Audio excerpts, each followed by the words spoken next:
Julius Evola, Cabalgar el tigre. 17. Destrucción y liberaciones en el nuevo realismo. Hemos dicho que la crisis de los valores del individuo y de la persona está destinada, en el mundo moderno, a revestir el carácter de un proceso irreversible y general, a pesar de la existencia de islas o reservas residuales, donde, relegadas al dominio de la cultura o de las ideologías suecas, estos valores conservan aún una apariencia de vida. Prácticamente, todo lo que está ligado al materialismo, al mundo de las masas, de las grandes ciudades modernas, pero también y sobre todo, todo lo que pertenece propiamente al reino de la técnica, a la mecanización, a las fuerzas elementales despertadas y controladas por procesos objetivos, en fin, los efectos existenciales de catastróficas experiencias colectivas, tales como guerras totales con sus frías destrucciones, todo ello golpea mortalmente al individuo, actúa de forma deshumanizadora, reduce, cada vez más, lo que el mundo burgués de ayer, ofrecía de variado, de personal, de subjetivo, de arbitrario y de intimista. Ernst Junger, es quizás, quien en su libro Der Arbeiter, ha puesto más y mejor en evidencia estos procesos. Podemos seguirlo sin titubear, e incluso prever que el proceso en curso en el mundo actual tendrá por consecuencia que el tipo reemplazará al individuo al mismo tiempo que se empobrecerá el carácter y el modo de vida de cada uno y que se desintegrarán los valores culturales humanistas y personales. En su mayor parte, la destrucción es sufrida por el hombre de hoy, simplemente como un objeto. Desemboca entonces en el tipo de hombre vacío, repetido en serie, que corresponde a la normalización, a la vida uniformada, que es máscara en sentido negativo, producto multiplicable e insignificante. Pero estas mismas causas, este mismo clima y las mismas destrucciones espirituales pueden imprimir un curso activo y positivo a la desindividualización. Es esta la posibilidad que nos interesa y que debe considerar el tipo de hombre diferenciado de, que tratamos. Junger había ya hecho alusión a lo que había surgido en ocasiones en medio de temperaturas extremas que amenazan la vida, particularmente en la guerra moderna, guerra de materiales donde la técnica se vuelve contra el hombre, utilizando un sistema de medios de destrucción y la activación de fuerzas elementales, fuerzas a las que el individuo que combate, si no quiere ser destruido, destruido físicamente, pero sobre todo espiritualmente, no puede mantenerse sino pasando a una nueva forma de existencia. Esta se caracteriza primeramente por una lucidez y una objetividad extremas, luego por una capacidad de actuar y de mantenerse en pie sostenido por fuerzas profundas, que se sitúan más allá de las categorías del individuo, de los ideales, de los valores y de los fines de la civilización burguesa. Es importante que aquí se una de forma natural con el riesgo, más allá del instinto de conservación, ya que pueden presentarse situaciones en las que sería a través de la destrucción física misma como se alcanzaría el sentido absoluto de la existencia y se realizaría la persona absoluta. Podríamos hablar en este caso de un aspecto límite del cabalgar al tigre. Junger ha creído encontrar un símbolo de este estilo en el soldado desconocido, añadiendo, sin embargo, que no solo existen soldados, sino también jefes desconocidos, aparte de situaciones de las que ningún comunicado jamás ha dado cuenta, en acciones anónimas que han quedado sin espectadores, que no han pretendido ni el reconocimiento, ni la gloria, que no han sido motivadas por ningún heroísmo romántico, aunque el individuo físico arriesgara su vida. Fuera de estos casos, Junger subraya que en el curso de este género de procesos, hombres de un nuevo tipo tienden a formarse y diferenciarse, que se reconoce en su comportamiento, es decir, en sus rasgos físicos, en su máscara.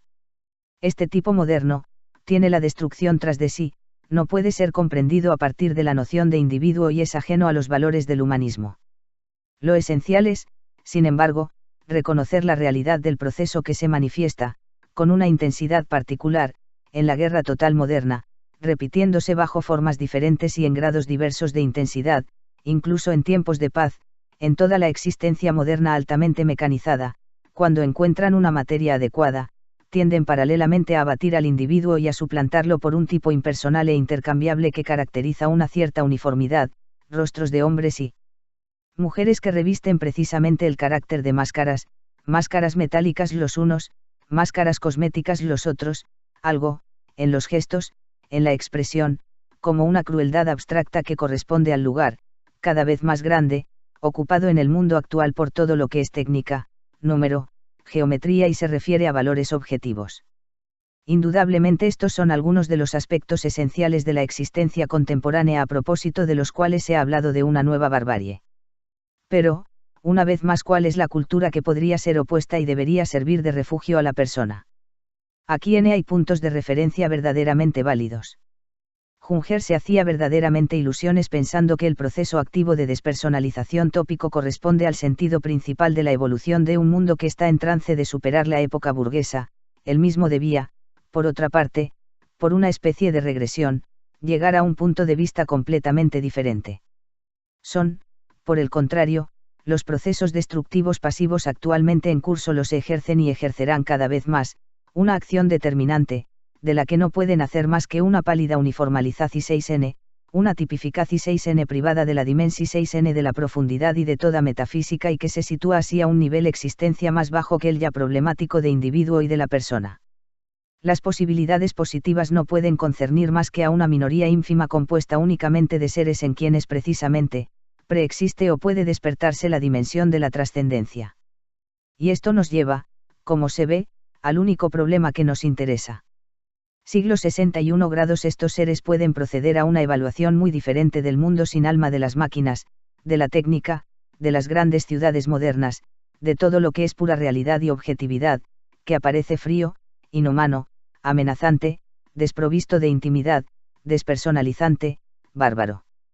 Es precisamente aceptando esta realidad y estos problemas como el hombre diferenciado puede esencializarse y formarse según la ecuación personal válida, activando en él la dimensión de la trascendencia y quemando las escorias de la individualidad, puede extraer la persona absoluta. No es necesario, para esto, considerar exclusivamente situaciones excepcionales y extremas. Puede tratarse del estilo general de un nuevo realismo activo que libera y abre las vías incluso en el seno del caos y de la mediocridad. La máquina misma puede convertirse aquí en un símbolo, así como todo lo que, en ciertos sectores del mundo moderno, se ha creado con un espíritu puramente funcional, en arquitectura especialmente.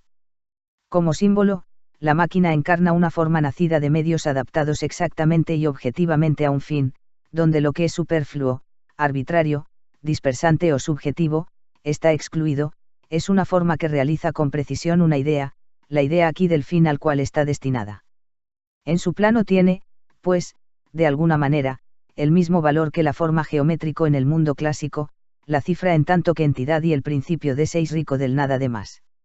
Se ha hablado de una metafísica de la máquina y de nuevos arquetipos que se anuncian en las formas mecánicas y funcionales perfectas de nuestro tiempo.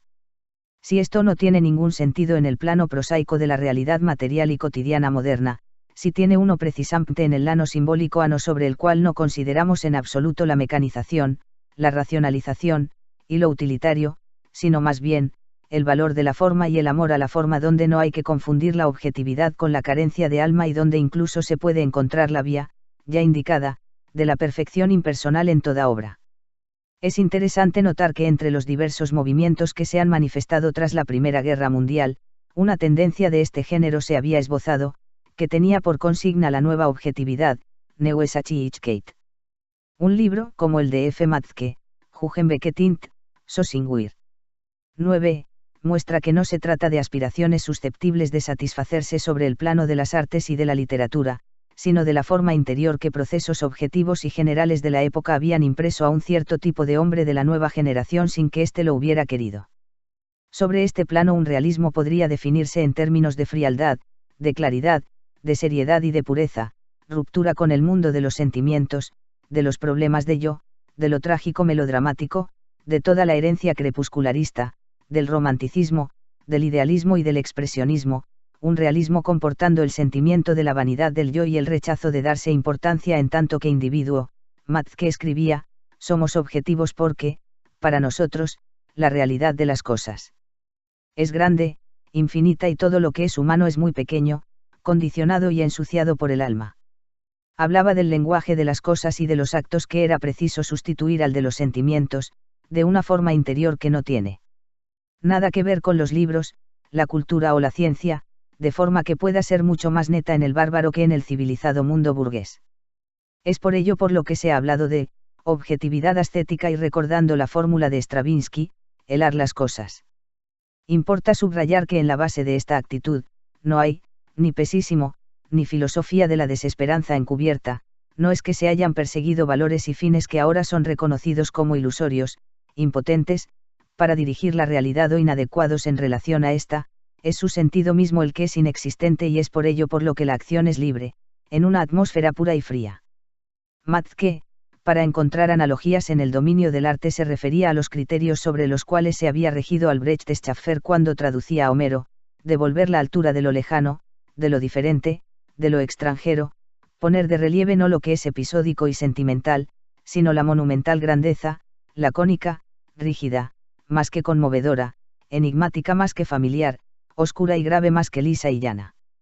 En efecto, los rasgos esenciales de esta nueva actitud consistían precisamente en la distancia, la extrañeidad, la altura, la monumentalidad, el laconismo, el distanciamiento en relación a todo lo que es cálida vecindad, humanidad, efusión, expresionismo, el estilo de la objetividad en las figuras, de la frialdad y la grandeza en las formas.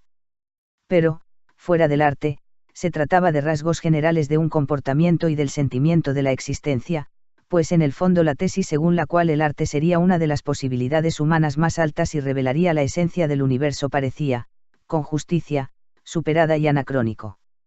El amor por la claridad forma parte del estilo objetivo, vale más feo y limpio, que bello y sucio. Es preciso que el mundo vuelva a ser estable, sereno y desnudo.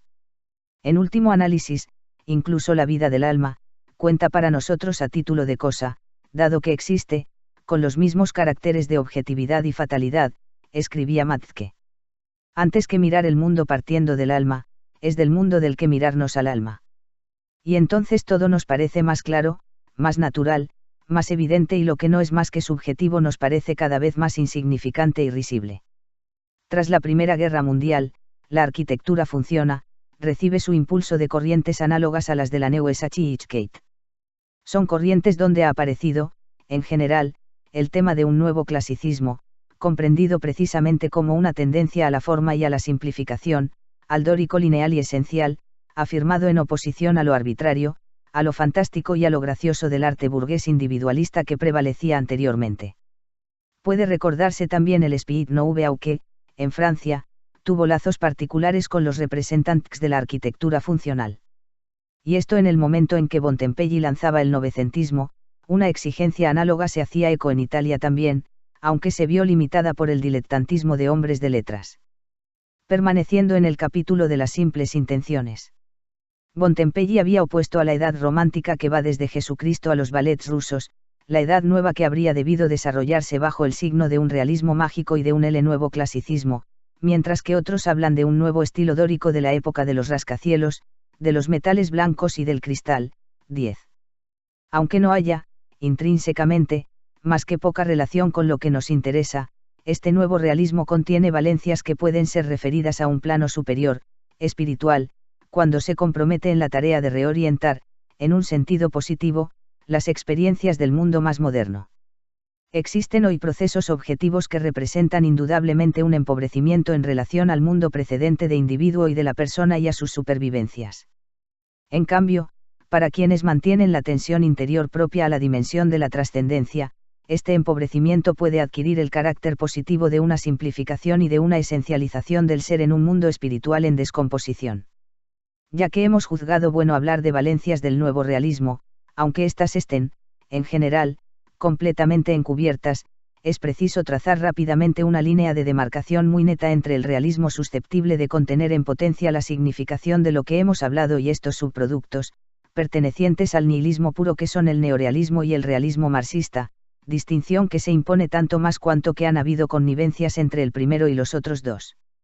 En general, estos subproductos se han manifestado casi exclusivamente en el dominio del arte y de la crítica literaria y, en funci 6n de la política. Es inútil hablar del neorealismo que ha aparecido en Italia tras la Segunda Guerra Mundial. Se caracteriza por una tendencia muy neta a presentarse como una realidad humana, en el dominio artístico se ha agotado gracias a un feliz concurso de circunstancias, los aspectos más triviales y mezquinos de la existencia, ligándolos con preferencia a las capas sociales más bajas y vulnerables. Este realismo desprovisto de toda profundidad, incluso virtual, ha servido de fórmula sofisticado a ciertos intelectuales burgueses ataviados de hombres de la calle. Cuando no son los tópicos del Pasos de los Miserables, a menudo no es más que el gusto por la fealdad y el autosadismo, manifestándose en la exhibición complaciente de todo lo que, en el hombre, es abyección, corrupción y quiebra. Existe toda una clase de novelas, es inútil citar nombres, en donde esta tendencia se manifiesta sin equívoco, mezclada en ocasiones con las variedades más irracionales y oscuras del existencialismo. Es de tal forma evidente que el carácter de realidad ha sido abusivamente monopolizado por lo que, incluso en la vida actual, no es más que una parte de realidad total, que más vale no insistir. Es más importante subrayar el uso tendencioso que se hace de lo que debería llamarse más que realismo, un verismo de alcance muy limitado, el nuevo realismo de observancia marxista. Este pone en evidencia los aspectos unilaterales de la existencia de la que acabamos de hablar, con fines de propaganda y de acción político-social, partiendo de la rebatida fórmula según la cual el deterioro de la humanidad es consecuencia de la estructura económico-social burguesa y capitalista. Hemos explicado ya lo que es la integridad humana que se contempla aquí, es la del último hombre, de Nietzsche, es la del hato de bueyes socializados. El realismo y el antiidealismo que le corresponden deben ser juzgados de esta manera. La polémica antiburguesa y antiindividualista que inspiran tienen como solo objetivo la regresión del individuo a una vida puramente colectiva, social, dominada por valores materiales y económicos, regresión presentada como una integración y un nuevo humanismo proletario. Lukács deja escapar el verdadero término cuando habla de un humanismo plebeyo. El realismo aquí parecería identificarse a un primitivismo trivial, es la forma particular, en el mundo en que Dios ha muerto, de la anestesia existencias de la que ya hemos hablado. Pero la verdad, es que, como se sabe, el realismo en cuestión extrae su carácter específico de la teoría del materialismo histórico y de otras concepciones que, cuando pretendiendo ser objetivas y científicas, no son, en realidad, más que mitología y pura ideología, exactamente del mismo grado que las que corresponden a las grandes palabras despreciadas, escritas en letras mayúsculas del idealismo burgués. Las palabras de este género no son verdaderamente eliminadas del fondo del nuevo realismo marxista, sino que son reemplazadas por otras, de nivel aún más bajo, que sirven de centro a una mística nihilista sugeniis traduciéndose en ideas fuerza destinadas a actuar sobre las capas subintelectuales de las masas. Esto resta todo carácter realista al realismo marxista y demuestra que está muy lejos de haber alcanzado el punto cero de los valores y permanece pues ajeno a lo que pueden hacer a la vez de una incapacidad positiva, existencias a someterse aún a mitos de cualquier tipo que sean y a la vez, de una visión clara, distanciada, objetiva de la existencia. Este último rasgo corresponde por el contrario, a la exigencia más profunda del nuevo realismo del que nos hemos ocupado anteriormente, de la Neueschigkeit y de otras tendencias próximas de cuales podemos retener lo que, desde nuestro punto de vista, tiene un contenido positivo, una simplificación que, aunque comporte un empobrecimiento y decoloración en relación a los valores de la persona, no está necesariamente ligado a una caída de nivel y puede dar lugar, en el hombre libre, a una forma de comportamiento adaptada a las estructuras objetivas del mundo contemporáneo.